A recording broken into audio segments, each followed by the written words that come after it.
សំពុំលើកមុនតែបងឲ្យអូនឯកាពុំប្រពន្ធចិត្តធួជាមួយបងអរគុណនួនអូនដែលតាំងលះបងបានពីគ្រួសារ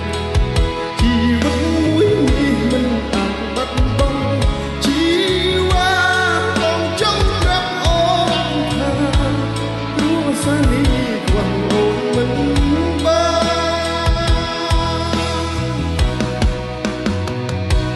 មានពេលខ្លះប្តីម្នាក់នេះមិនចិត្តយល់ចិត្ត